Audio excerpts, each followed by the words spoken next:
orang tua saya kan sudah nggak ada lagi. Oh. Disitulah ya saya pesan sama yang muda-muda, Iya. yang milenial nih, sayangin orang tua. Yang penting kita harus berani keluar dari zona nyaman. Harus kita berani keluar dari zona nyaman, nggak itu aja ya bang ya.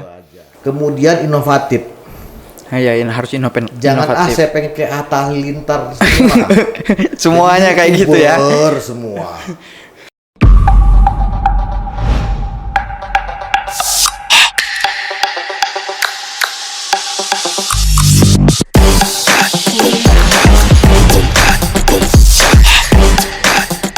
Sohib Lampung One semua, sekarang kita ada kedatangan tamu lagi dan kali ini tamu kita ini sangat istimewa. Kalau untuk saya pribadi ini sangat istimewa gitu. Karena sekarang kita udah berkedatangan tamu yaitu Bapak Kepala Dinas Bapak Febrizal. Selamat datang Pak. Selamat datang, terima kasih sudah meluangkan waktunya. Sebelum kita ngobrol, kita mungkin ini Bang, ini bisa kita lepas dulu karena kita udah ngikutin standar protokoler. Aman ya? Aman, insya Allah. Ini Pak Kadis, ini kita enaknya manggil Bang atau Bapak Ketua, Bapak Kepala? Karena saya nggak pakai baju dinas. Dan ini bukan waktu dinas, ya panggil Bang aja nggak apa-apa. Panggil Bang aja nggak apa-apa ya. Muda juga, awet muda. Awet muda juga. Jadi selamat datang Bang Febrizal di Lampung One. Bang Lepi. Bang Repi. Bang Repi, sohib-sohib semua. Jadi kalau untuk kalian yang mungkin belum pada tahu Bang Repi ini siapa, jadi pertama-pertama kita mau kenalan dulu, Bang. Silakan Abang kenalin dulu. Abang dari mana? Silakan Bang. Oke, nama saya Febrizal Levi Sukmana. Bukan orang Sunda ya, meskipun pakai nama Sukmana. Tapi pernah lama di Bandung, 14 tahun saya SMA dan kuliah di Bandung. Luar biasa. Jadi Febrizal Levi Sukmana itu nama saya.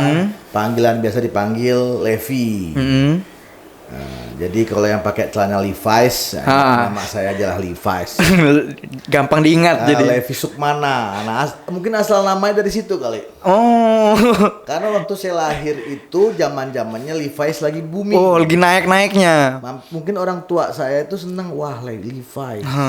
Jadi Levi's. Iya, biar booming S-nya juga. apa S-nya kan? Iya, iya. Nah, akhirnya dibuatlah Levi Sukmana. Diambillah Sukmana untuknya di S-nya ya Bang ya. Iya, karena saya lahir di bulan Februari ditambahlah Febrizal. Februari anaknya Pak Rojali. Nah, gitu. Makanya saya menjabat Kadis Bina Marga dan Bina Konstruksi Provinsi Lampung ini sejak Januari. Sejak Januari 2021. Sangat baru sekali ya. Untuk kalian yang belum tahu, ini adalah Bapak Kepala Kadis kita yang baru. Jadi sebelumnya saya sudah sempat keliling-keliling. Saya pernah pegawai negeri saya dulu sempat di Tanggamus. Sempat di provinsi. Sempat juga ke Pesawaran. Pesawaran juga. Sempat akhirnya balik lagi ke provinsi. Jadi dan saya juga nggak di PU aja. Di mana aja Bang? Pernah di PU, pernah di Bapeda, dan pernah di Dinas Kelautan dan Perikanan. Wow, udah banyak banget ya pindah-pindahnya ya Bang ya. Ya gimana ya, namanya tour of duty. Tour of duty, sohib. Semakin kita banyak pindah, kita bisa lebih gampang menyesuaikan dengan keadaan. Iya, itu benar. untungnya bagi saya, lebih banyak kenal orang. Iya, lingkungan baru. Dan saya juga lebih seneng ya ngobrol ke orang. Karena kalau dikerja di tempat-tempat yang itu aja, kadang-kadang jenuh saya. Iya, monoton ya Bang ya. Monoton. Tapi ya rata-rata saya tuh di satu tempat tuh 2-3 tahun. 2-3 tahun. Bahkan ada yang pernah 1 tahun. 1 tahun pindah. Pindah. Di? Dipindahkan atau ditugaskan ke tempat lain. Waktu saya tahun 2014 saya itu Kasubag Perencanaan di Dinas Pengairan dan Pemukiman Provinsi Lampung. Cuma 1 tahun. 1 tahun. Sebelumnya juga tahun 2009 sampai 2010 saya staf di Bapeda Provinsi Lampung. Setahun juga. Tahun juga. Dan kalau setahun juga saya pernah jadi Kepala Dinas Kelautan dan Perikanan di Provinsi Lampung sepanjang tahun 2020. Jadi setahun, terus akhirnya dapat amanah lagi, pindah lagi, dipindah. Karena saya itu orangnya pengen cepet semua itu kerjaan itu berhasil. Jadi, Alhamdulillah setahun berhasil di situ. Nggak tahu lah penilaiannya ya. Iya. Mudah-mudahan berhasil. Mudah-mudahan pastinya berhasil. Karena dalam suatu hidup, dalam hidup kita ini bukan sekedar menjalani hidup. Iya. Perencanaan hidup itu penting. Benar bang. Apa yang mau kita rencanain hidup, ada itu langkah awal pondasi untuk menjalankan hidup seperti apa. Iya, benar-benar bang. Jadi Benar kalau banget. kita perencanaan hidup kita ini akurat, Iya. insya Allah hidup kita ini bisa lancar. Iya, benar banget. Jadi kadang-kadang saya cuma ingin hidup menjalani hidup, jangan. Iya. Itu aja. Jadi kita selalu merencanakan apa yang akan kita kerjakan besok, Iya. lusa, bulan depan, tahun depan itu mau seperti apa kita. Jangka pendek dan jangka panjangnya ya. Pesan untuk kaum milenial juga. Iya, benar. Di studio ini milenial. Milenial semua, Bang. Sama kayak Abang nih. Jadi kadang-kadang pernah dulu waktu tamat kuliah, Iya. saya bingung mau jadi apa. Akhirnya saya bilang jalanin aja hidup. Coba nggak jalan-jalan hidup itu. Karena jalan-jalanin aja itu ya. Kau cuma jalannya di situ aja. Iya. Muternya circle-nya. Iya. Sama kayak saya. Jadi harus jalanin. Paling nggak gini, saya pengen jadi misalnya pedagang. Saya buka toko. Apa aja yang harus dijalani? Yang harus diiniin ya. Saya mau jadi buka kafe. Atau saya mau jadi barista. Iya. Apa aja yang harus dijalani? Iya. Harus ada ininya ya Pak Kadis ya. Sebagus mungkin karir itu sesuai dengan hobi dan passionnya. Benar. Hobi yang dibayar ya Pak. Ya, kayak banyak yang maksain karir. Kadang-kadang dia nggak sesuai passionnya. Jadi kita harus menjalankan hidupnya sesuai passion kita. Ya banyak yang hobinya pengen jadi orang lain, jangan itu. Iya, nggak boleh itu. Banyak saya pengen jadi seperti ini. Saya jadi seperti ini. Saya dulu nggak pernah. Saya pengen jadi diri saya sendiri. Meskipun ada garis-garis atau batas-batas yang harus kita pertimbangkan tahan juga supaya kita nggak kebablasan juga. Jangan jadi ego. Hidup itu kan sharing and giving. Iya benar Pak Kadis. Jadi ini kayaknya banyak pemirsanya milenial. Memang kita memang pengen ngebahasnya itu, kita kemasnya itu Pak untuk memang kaum milenial. Jadi kan banyak kaum milenial itu yang lebih memilih kayak YouTube kekinian gitu. Jadi maksudnya kita itu pengen juga nih. Jadi sisi lain dari para pejabat atau para pengusaha kita kemas dengan memang modelnya model anak muda gitu. Jadi mereka juga sadar entah itu pemerintahan sekarang kayak gini. Yang ini sekarang kayak gini. Kayak gitu. Intinya kalau pemerintahan itu adalah sebenarnya melayani. Iya. Sebagai pemimpin itu harusnya melayani, bukan dilayani. Melayani rakyat, melayani publik, dan melayani organisasinya sendiri. Iya. Itu sebenarnya konsep modern dari pemimpin. Dan saya juga berharap ini pemuda-pemuda milenial ini juga berpikiran seperti itu. Iya. Kemudian inovatif. Iya, ini harus Jangan inovatif. saya pengen kayak Atta Halilintar semua. Semuanya Jadi kayak gitu ya. YouTuber semua. Yang enggak juga. Bahkan kalau misal dia memang petani, anak petani, dia ingin menjadi petani, kan bisa jadi petani milenial. Petani zaman sekarang kan nggak harus Nggak harus pakai nyangkul. cangkol. Iya. Dia itu nyiram air pakai apa namanya selang. Pakai selang. Keliling-keliling kebon. Nggak. Ngebajak. Nah itulah gunanya anak-anak milenial sekarang ini yang jago-jago IT. Siapa tahu ada petani milenial yang main gadget udah Iya. bisa menjalani traktor. Iya, bisa nyiram. Udah itu main gadget nyiramnya nggak pakai selang lagi, udah pakai drone. Iya, iya benar. Jadi Penemuannya ya. Iya, jadi intinya itu karena di zaman masa pandemi COVID ini yang membuat Lampung ini nggak terlalu kentara. Iya. Yang bisa mempertahankan ekonomi Lampung ini adalah ekonomi kerakyatan dan ekonomi pertanian. Pertanian perkebunan dalam Iya, dalam, benar. dalam pertanian dalam arti luas maksudnya, masuk perikanan. Benar. Jadi kita mengajak kaum milenial ini juga mencintai sebagai petani, pekebun, Iya. petambak udang atau main di perikanan. Iya.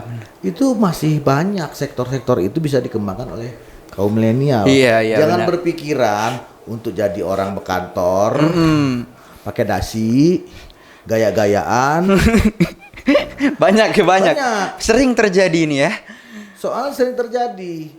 Tapi mereka lupa sekarang ini yang banyak duit itu orang desa sebenarnya. Iya. Orang desa yang punya kebun. Tanpa mereka sadarin. Tanpa mereka sadarin.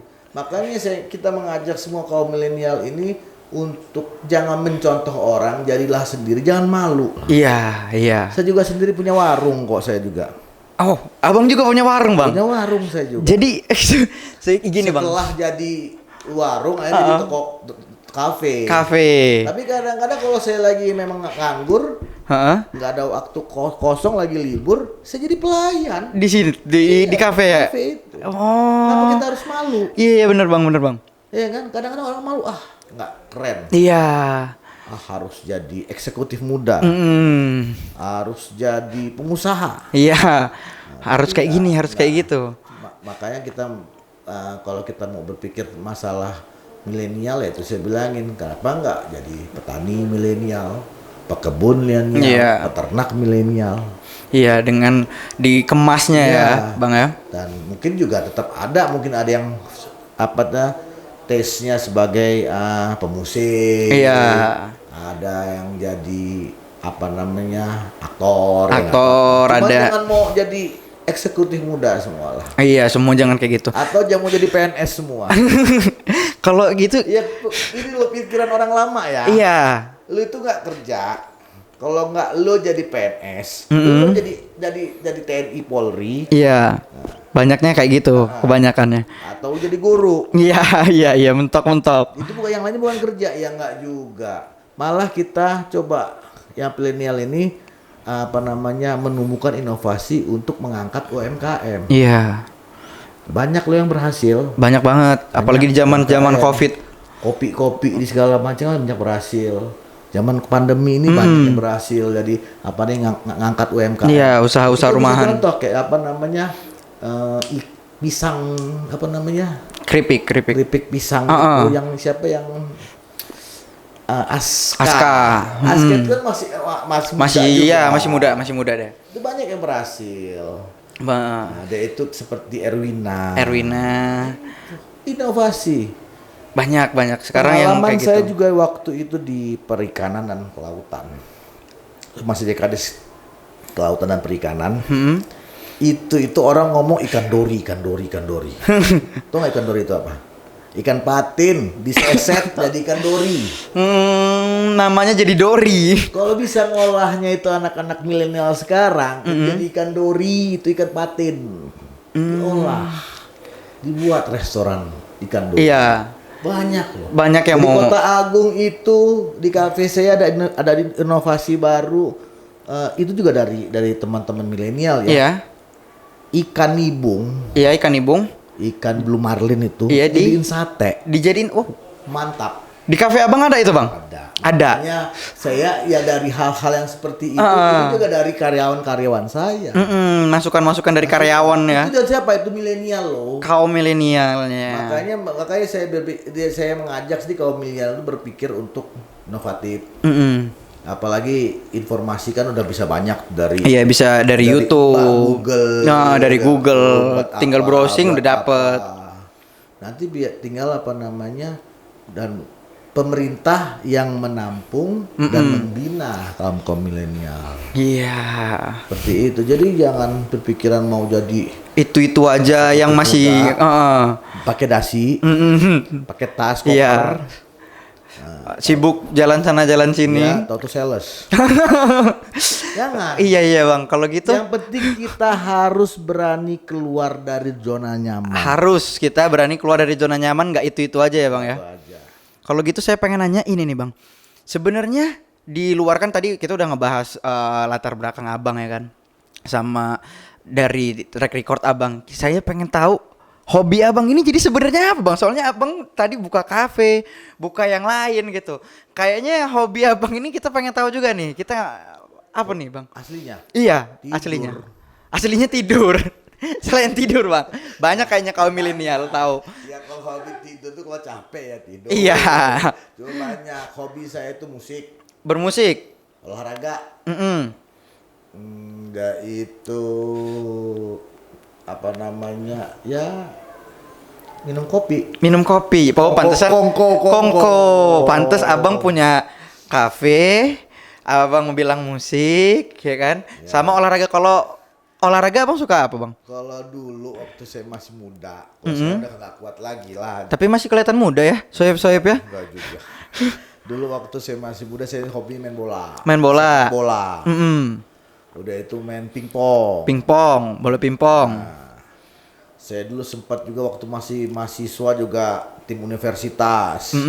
Cuma jadi cadangannya. Cadangannya cadang. Sayap jadi sayap luar, kanan luarnya Luarnya lagi. Sama bermusik ya bang ya? Nah, bermusik. Kalau Bermusik dari kecil saya memang sering dengerin lagu. Lagu-lagu. Papi, mami saya senang dengerin lagu.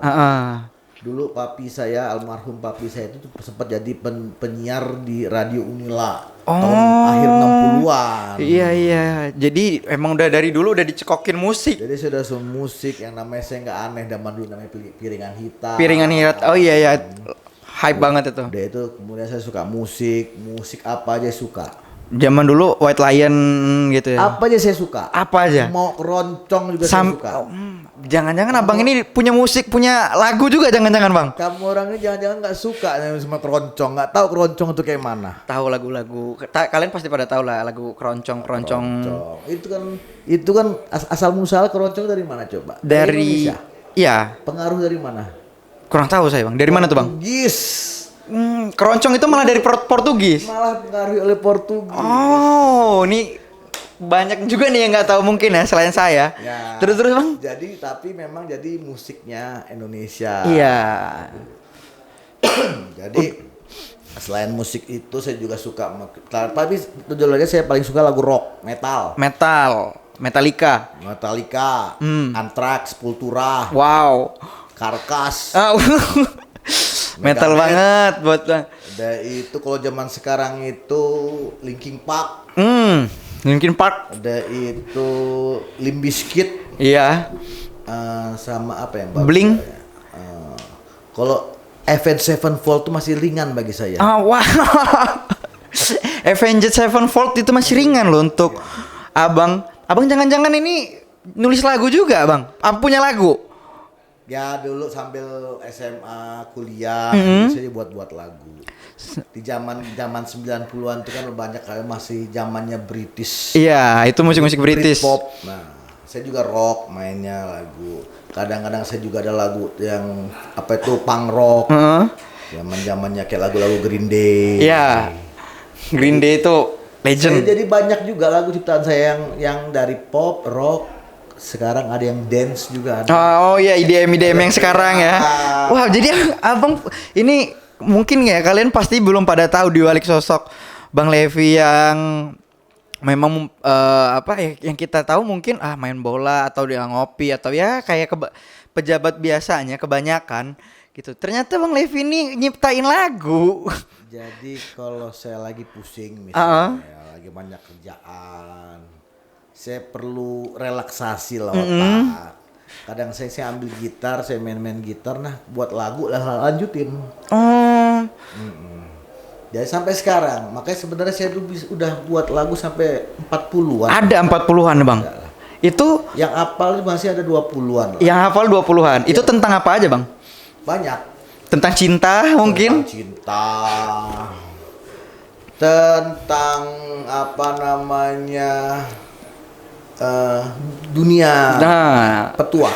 Oh iya. Tentang pengalaman. Pengalaman sendiri, pengalaman teman. Saya ini sering dulu itu dicurhatin teman. Oh, tempatnya curhat. Tempat berarti. Curhat, curcol. Pendengar yang baik berarti ya Bang. Bukan ya? Pendengar yang baik. Saya oceh-ocehin balik. Woi, gua tempat curhat cuman buatin kopi aja saya bilang. Bikin kopi aja. Iya. Dengerin sambil ngopi terserah lah, masa kuping geli kuping kan. Karena orang curhat itu nggak perlu solusi. Iya, sebenarnya dia udah punya solusi. Orang curhat itu dengerin aja. Oh iya gitu ya. Padahal pada kita aja. Bener aja. Ini pesan-pesan ini. Apalagi kalian muda-muda. Iya. Kalau ada cewek curhat itu, jangan ditanggepin. Oh, oke. Maksudnya jangan dikasih solusi. Dengerin aja. Oh gitu ya. Oh kasihan ya. Oh ya udah gitu aja. Kalau dikasih solusi malah dia marah. Iya. Nah ini bagi yang jomblo. Oh ini kuncinya nih. Jomblo. Kalau ada cewek curhat, itu dengerin aja. Soker. Oke, itu yang dia butuhkan. Nah itu yang dia butuhkan. Cewek itu nggak perlu solusi. Jangan. Iya.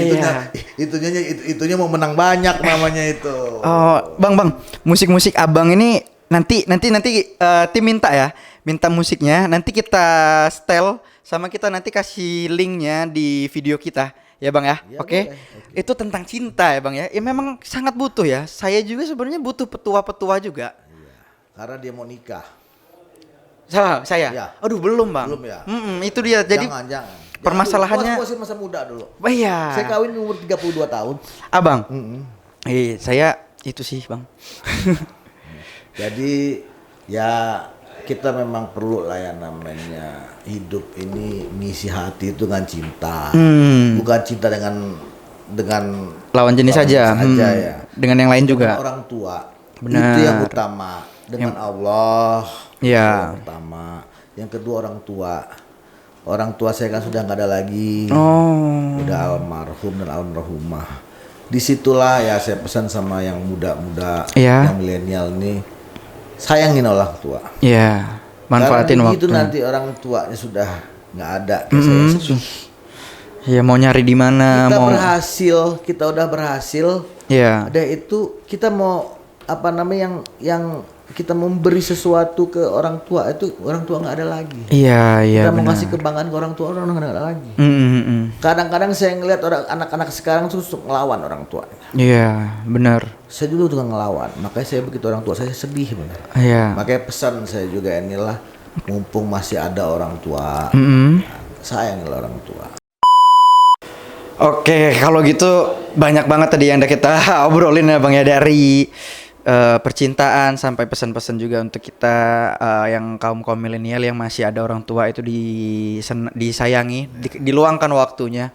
Terus saya pengen nanya nih Bang, karena kan banyak anak-anak muda sekarang yang sebenarnya bisa Bang, mungkin bisa kita nge-explore kayak jadi petani tadi, yang petani modern gitu, jadi barista atau punya usaha yang lain gitu, UMKM atau yang lain gitu. Tapi kebanyakan orang-orang itu, anak muda zaman sekarang itu kayak udahlah PNS aja. Itu kayak mana Bang? Suka dukanya susah nggak sih Bang gitu?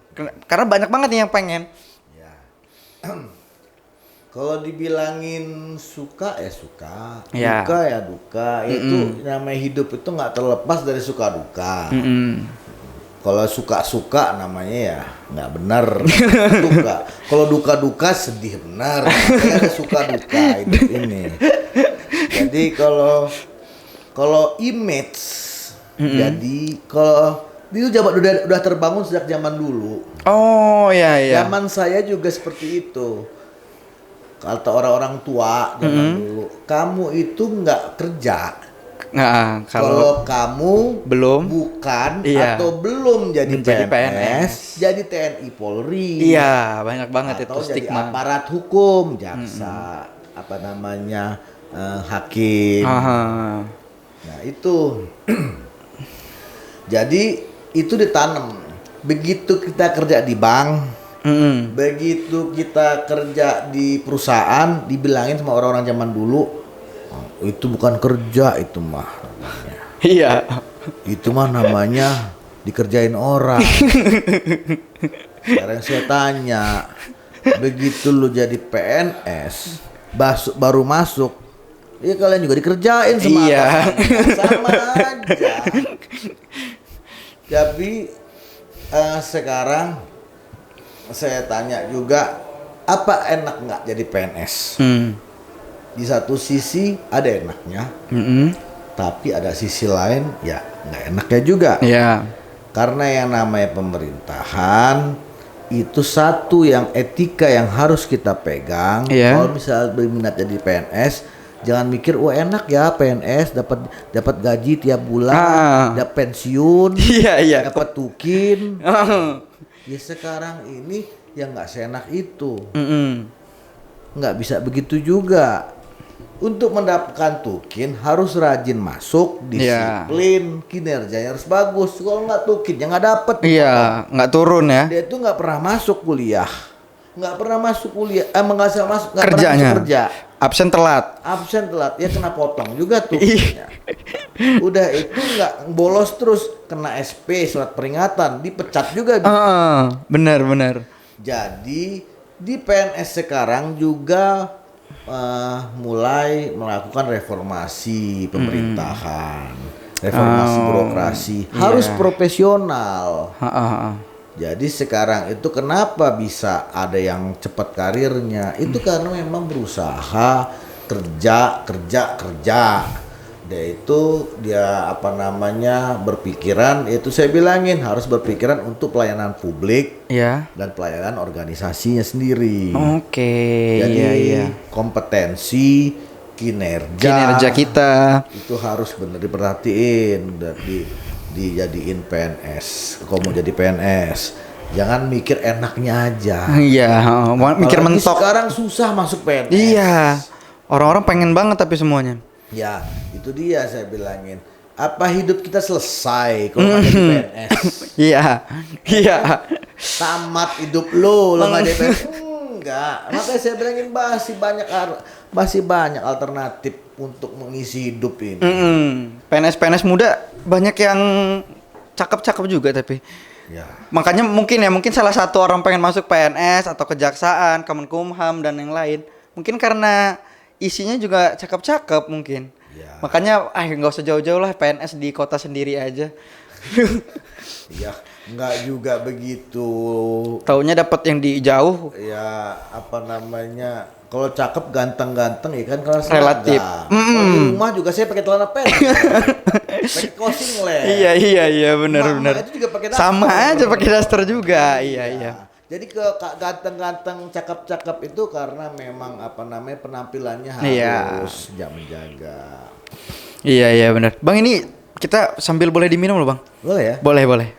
Ini teh kan? Ini teh. Bukan wine. Bukan. Harum.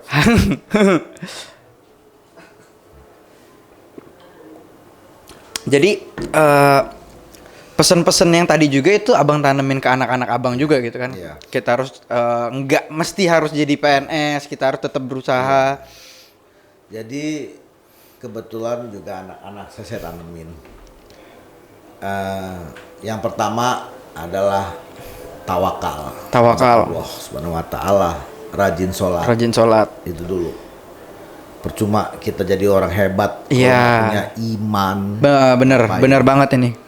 Yang kedua adalah tanamin kasih sayang ke keluarga, ayahnya, papahnya, mamahnya, ke kakaknya, adiknya, saling itu. Termasuk ke om-omnya, ke saudara-saudara yang lain. Itu. terutama ya kedua orang tua harus disayangin. Kita juga orang tua nggak bisa memaksakan kehendak kita ke anak. Biarkan anak-anak saya itu berkembang dengan apa adanya. Dia memilih. Saya nggak pernah maksa dia, kamu harus ranking 1 nak. Ya enggak, saya juga. Iya benar. Kamu harus ranking bagus kayak kamu. Enggak. Terserah kamu mau jadi apa. Kita harus lihat kemampuan anak kita juga. Iya.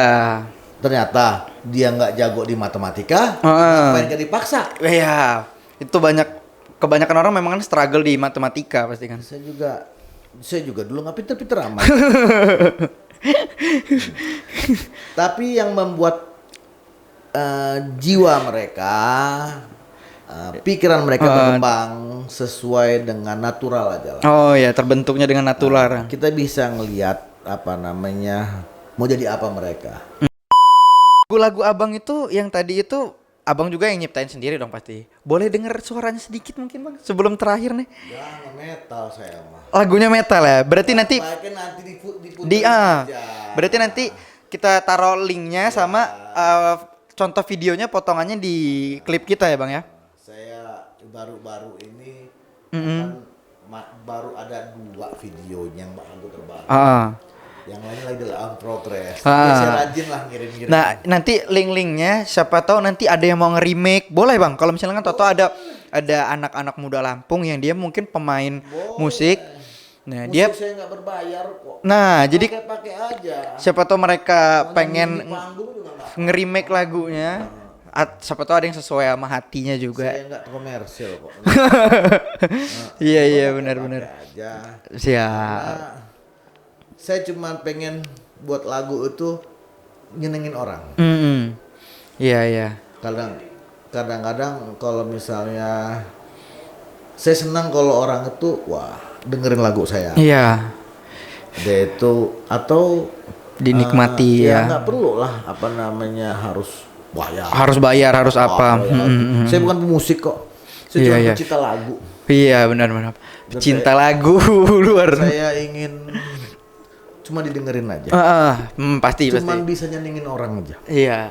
Orang senang alhamdulillah. Orang benci alhamdulillah. Berarti dia dengerin lagu saya. Iya, dia udah denger duluan nih kan, tetep. Waduh. Ya nggak apa-apa. Tapi enggak lah. Nanti kita kasih linknya. Nanti kita kasih juga potongan-potongan lagunya. Kalau kalian pasti banyak yang penasaran soalnya bang.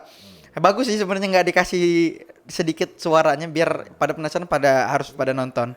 Oke bang, kita terima kasih banyak abang udah nyempetin waktunya hadir di sini di sela-sela kesibukan abang di Lampung One ini dan terima kasih juga udah mau sharing-sharing, udah berbagi petuah-petuah untuk kami, untuk semuanya sohib-sohib Lampung One kaum milenial. Hati-hati, jangan diikutin semua petuah-petuah itu. Ambil yang baik. Iya, saring sendiri sama otak kamu orang sendiri. Kan udah pada pinter kan. Selip kamu kejerumus. Benar. Terima kasih banyak ya bang ya. Yo. I love you. Sip.